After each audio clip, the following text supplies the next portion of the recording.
Far Cry 6 has been through quite the test against the rest of the series since its release. We've done Far Cry 6 versus Far Cry 5, Far Cry 6 versus Far Cry New Dawn, Far Cry 6 versus Far Cry 3, and now its final competition will come against the 2014 release Far Cry 4. If you're unfamiliar with how this series works, basically what I do is take two games from the same series and compare them on story, gameplay, and open world, and within each category I have several points I will compare and talk about that I will leave on screen now. Whichever game I feel makes that particular point better will be awarded the point, and by the end of the video we'll have a final score and determine which game is better. Please keep in mind this video is entirely my opinion, so feel free to say which game you think is better and why in the comments. Anyways, without further ado, Far Cry 6 versus Far Cry 4.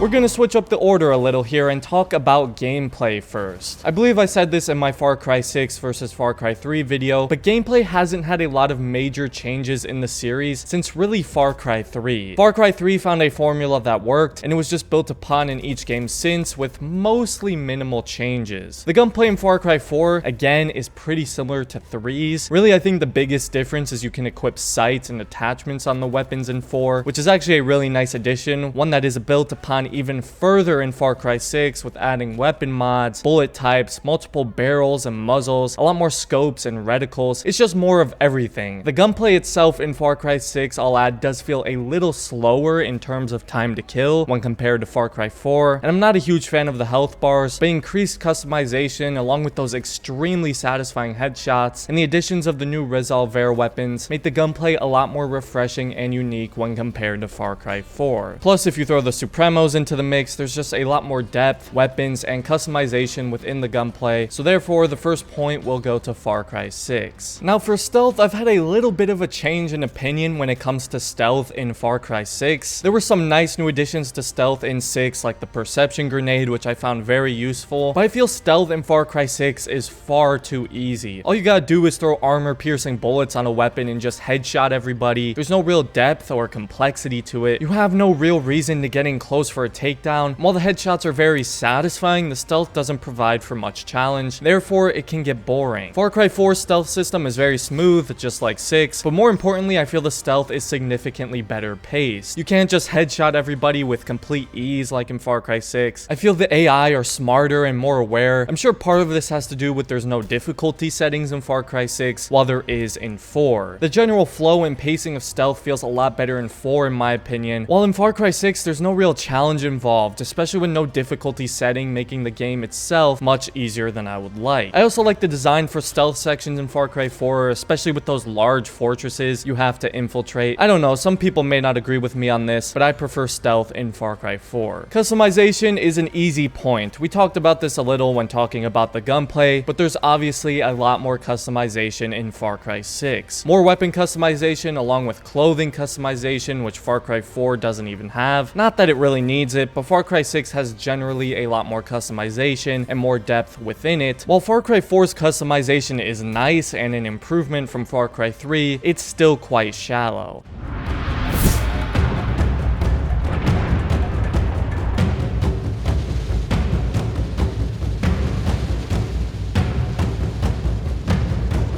Both of these games have absolutely stunning open worlds. In fact, I'd argue these two games could make an argument for best open world in the series. We have the beautiful and immersive Kyrat from Far Cry 4 and the large tropical island of Yara. I'll never forget the first time I played Far Cry 4 and just took a good long look at the open world. I was absolutely shocked that the game was from 2014. The gorgeous Himalayan mountain backdrop in the distance, that's very well detailed I might add, just breathes life into this entire entire world. The world is colorful and vibrant. The terrain and environment is wild and varied. It's the kind of world where you're just constantly admiring how beautiful it is, and it's so immersive. Yara is a great world as well. I like the return to the tropical setting. The colors are great. The world has a good atmosphere. There's even a capital city which looks good and is new for the series. One thing that kind of bothers me about Yara, especially towards the beginning of the game, is how certain sections and regions of the world are pretty much locked until you reach the required rank. Like, you can't even go into that beautiful city until much later in the game. And despite it being a very immersive world, it's just not quite as memorable as Kyrat was for me. I think I've said it multiple times, but Kyrat is one of my favorite open worlds in video games. And I love worlds that make you feel very small, like you're just a person living in this massive, breathing world that's still living even when you're not doing anything in it. And those mountains really give you that small feeling whenever you look up at them. So for me, this point is gonna go to Kyrat from Far Cry 4. The side quests and activities within the world are pretty different in some ways from Far Cry 4 to Far Cry 6. A lot of Far Cry 4's side quests are similar to Far Cry 3's copied and pasted filler quests. A lot of them almost feel like mini games. Go here, kill this person, hunt a specific animal, drive to a certain location in this amount of time, etc. Kind of your typical Ubisoft side quests. Again though, I do really love the fortresses and outposts in this game. The fortresses are basically outposts times 10. They're pretty massive with these large castle-like walls surrounding it, and those were always really fun to clear out for me. I'm kind of disappointed none of the other Far Cry games after 4 continued with the fortresses, but in Far Cry 6, the side quests have a little more substance to them. They have these small little Yaran stories attached to them. They've got some nice variety mixed in there. I also like the new additions like the anti-air sites and checkpoints. There's also a lot of fun games you can play in the settlements, like the famous Chicken Mortal Kombat. It surprisingly has quite a lot of depth to it. So this point will go to Far Cry 6. The next point is soundtrack. This one is obviously based on your own personal preference. For me, the Far Cry 4 soundtrack is a lot more memorable, especially at the end of the game, and even the end credits with "Should I Stay or Should I Go" is pretty much ingrained in my mind. That's not to say I don't like Far Cry 6's, it's fine. I just don't really have any standout moments in my memory with the music particularly, so this point will go to Far Cry 4.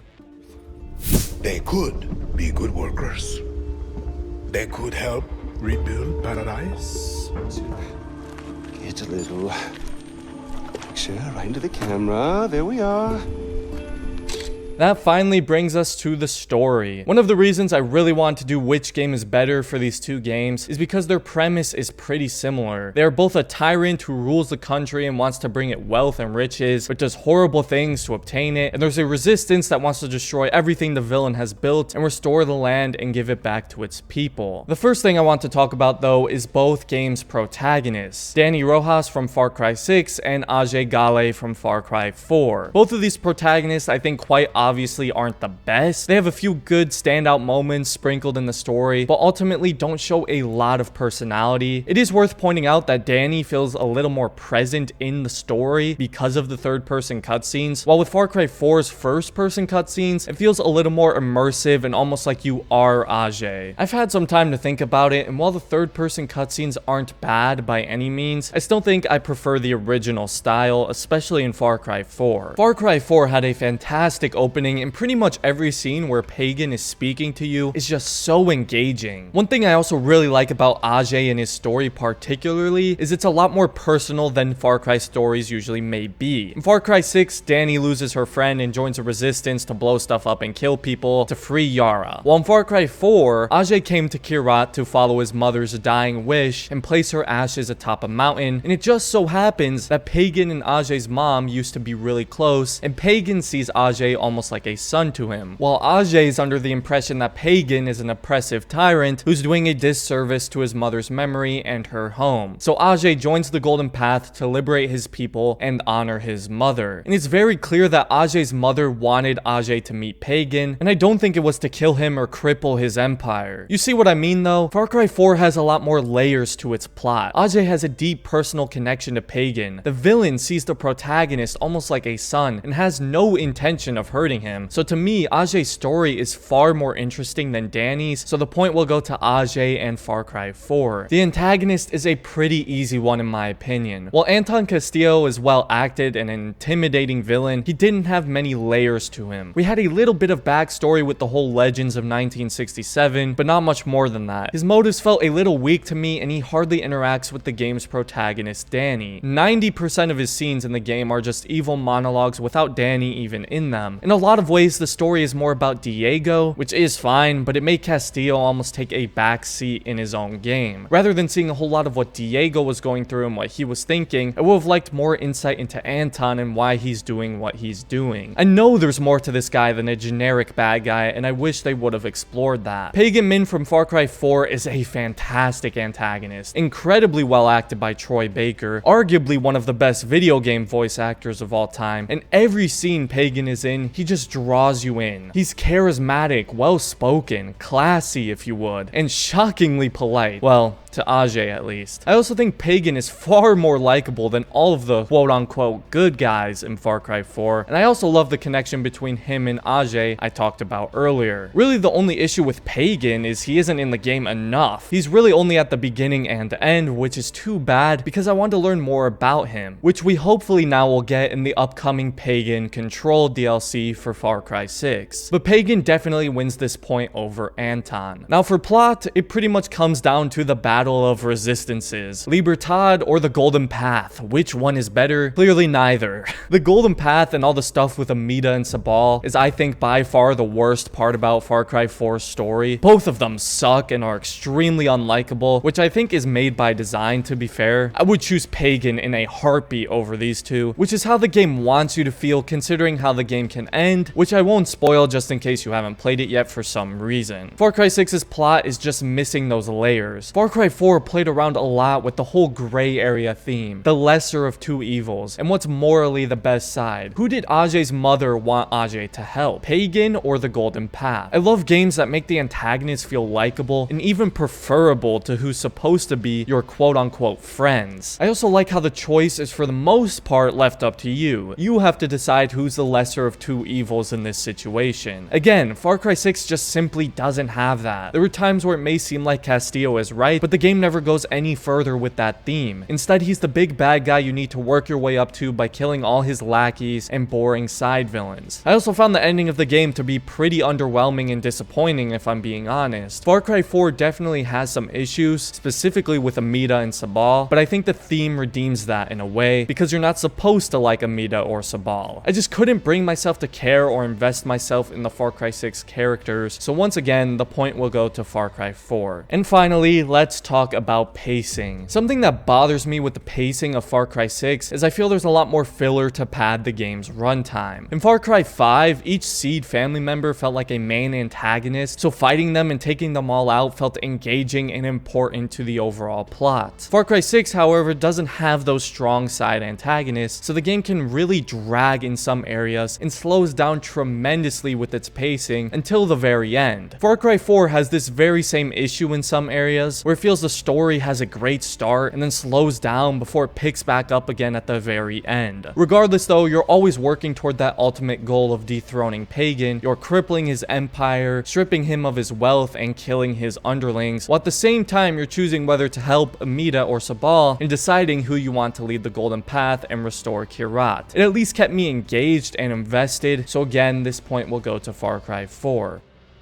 This leaves us with a final score of Far Cry 6 3 and Far Cry 4 7, leaving Far Cry 4 as the winner and title of better game. I do strongly believe Far Cry 4, generally speaking, is a better game in terms of story and open world, while Far Cry 6 has some nice improvements and refinements in terms of gameplay. But feel free to let me know which game is better in the comments, and again, this is all just my opinion, so please keep everything respectful. If you enjoyed this video, I left links for my other Far Cry 6 which game is better videos in the description below. I've also made a few for Far Cry 4, like against Far Cry 3, Primal, and 5 if you want to check those out. Also, if you're new here, consider subscribing for more Far Cry related content in the future. And other than that, thanks for watching and have a great rest of your day, everybody.